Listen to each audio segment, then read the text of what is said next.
आता आम्ही साईबाबा मंदिरात आहोत. आमच्याकडं 700-800 रुपये आहेत. तर विचार केला की एवढ्या पैशात काय काय घ्यायचं आणि काय काय खायचा. चला तर घेऊया. सर्वात आधी गोड गोड गुलाबजामुन घेतले घरच्यांसाठी. दुपारचे 1 वाजले होते. भूक पण खूप लागली होती. मग पिझ्झा खायला आलो. तसा तर मला पिझ्झा आवडत नाही, पण खाऊन घेऊ. खाल्ला तर ठीकठाक लागला पिझ्झा. प्रत्येक गोष्ट केल्याशिवाय आणि खाल्ल्याशिवाय त्याची चव माहिती होत नाही, तसंच माझं. मग डॉमिनोजमधून बाहेर निघालो. चालता चालता विचार केला, मूव्ही बघायची का?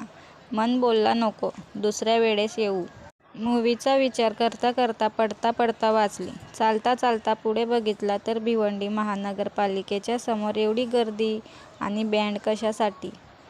तर मला माहिती झालं, आज महापौरची निवड होणार आहे, म्हणून एवढी गर्दी जमली आहे.